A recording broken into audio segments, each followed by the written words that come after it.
I've been an elementary school teacher for 6 years, and I can confidently tell you that the kids are being raised by the internet. We're not talking about middle school or even high school kids. I'm talking about elementary school kids being impacted by social media and internet usage. You can't expect parents of elementary school students to be able to manage this perfectly. Netflix's The Social Dilemma is one of the most crazy and eye-opening documentaries I've ever seen. It shows just how toxic the internet and social media have become. Spoiler alert, those big companies are not working in our best interest. It's not really a spoiler. This toxicity has now found its way to a much younger crowd of internet users, and we need to do something or get ready for an unpredictable outcome. My name is Matthew Makoviak. Welcome to my Unguarded Education channel, where we discuss topics that affect education that should but aren't being addressed. The documentary, The Social Dilemma, came out in September of 2020. In the first 4 weeks, it had 38 million viewers, and it's certified fresh on Rotten Tomatoes. Certified fresh. Rotten Tomatoes. That's important. That's low-key important. The film features big tech experts from Silicon Valley, some of whom helped create some of the most popular social media apps and the features that keep us engaged. Well, plot twist, they're now actually trying to warn the public about the dangers of social media in our society. The sophisticated algorithms were designed to manipulate and actually encourage people to get addicted to their platforms. Step right up. Free addiction here, masked as something cool. The saddest part about Social Dilemma is when they show how a daughter of a typical suburban family battles mental health issues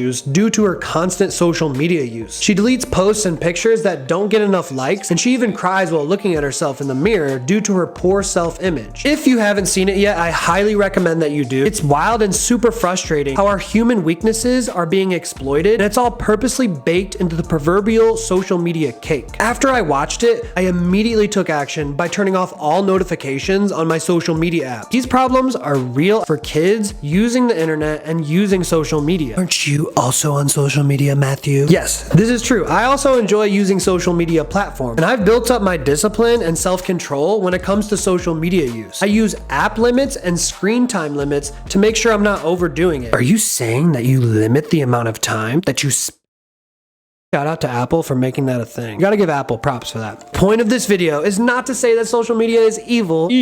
Although social media companies could take a chill pill with the capitalistic dumping of digital Mountain Dew down our throats. So this is about a growing mental health concern for elementary school students. I'd go as far as to say this could become a crisis if it does not get addressed soon. The pandemic students of 2020 had no choice but to constantly be connected to their devices. Their school and home became a singular place. This made them the most tech-savvy generation of kids the world has ever seen. 2 years later, we're seeing an increase of internet usage when it comes to elementary school students. Children researchers from the University of Michigan reported in October of 2021 about 1/3 of children ages 7 to 9 use social media. That's first, second, and third graders having and using social media. And if Social Dilemma taught us anything, it's that leaves you even more vacant and empty before you did it. When I was in second and third grade, I would staple 2 pieces of loose leaf paper together. That was my entertainment. Although internet addiction is not a clinical mental health diagnosis, there are 2 real problems that younger kids and their parents are facing. Number 1, the sheer amount of time kids are spending online. And 2, their resistance to cutting back on that screen time. We all know, and multiple studies have confirmed, that there is a clear link between excessive social media use and the anxiety and depression levels of teenagers. And here is the point of the video. If we know